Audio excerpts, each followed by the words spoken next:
อ้แกงดีไว้กองเจ้าไหมผิดกันนะ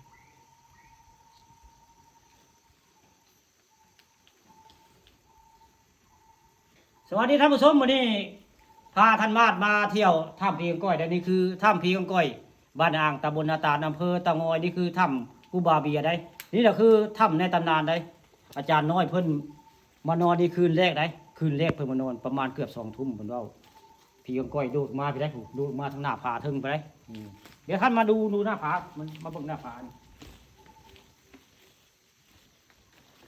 มองกันเพิ่นดูดมาแล้วพีกังก้อยดูดมาที่หน้าผา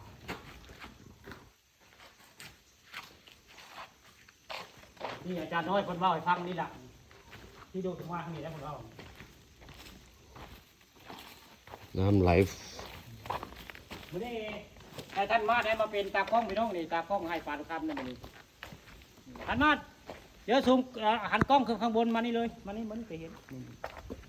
นี่เราท่านกันยังกล้องไปเลยนี่แหละคือนี่ทั้งเทิงนี่มาอยู่ทางนี้มานี่นี่คือหม่องเพียงก้อยดูดลงมาได้นี่ถ้ำหน้าผาแหละเพียงก้อยดูดลงมาถึงเวลาประมาณเกือบ2 ทุ่มได้พวกเรานี่ดูดลงมานี่ในชั้นนี่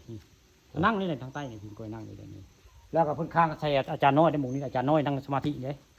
นี่ประมาณเกือบ2 ทุ่มพวกเรานี่แล้วก็เพิ่นเอาอันนี้กินให้ได้แล้วเพียงก้อยแกโดดเหาะเลยได้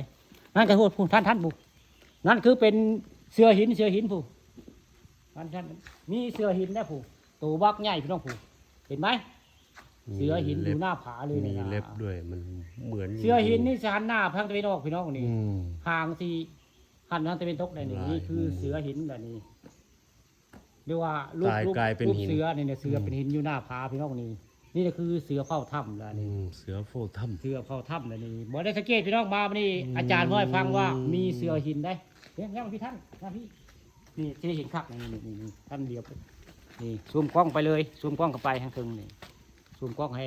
แฟนเพจเบิ่งเนี่ยว่าถ้ำกูบาเบียนี่มีเสือหินได้ผูอยู่หน้าผาผูมีหูเรียบร้อยผูแต่ว่าหันหน้าตะวันออกได้นี่แล้วก็ท่านมาพี่มาเบิ่งพระพี่มาดูพระข้างในมาเลยกำลังมาเลย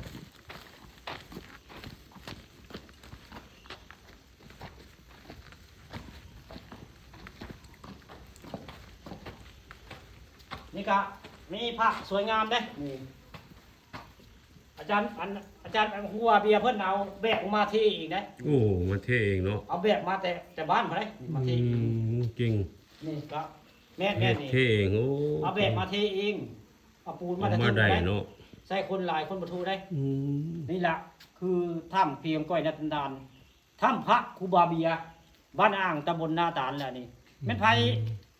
อยากให้ปาคำพาไปชมถ้ำหมู่นี้ก็คอมเมนต์มาเด้อแล้วก็เป็นไผอยากเป็นเพื่อนปาคำก็ต้องกดติดตามด้วยผู้ค่าเต็มแล้ว5,000พี่น้องเอาเป็นเพื่อนไว้กดติดตามได้ขอกล่าวคำว่าสวัสดีครับ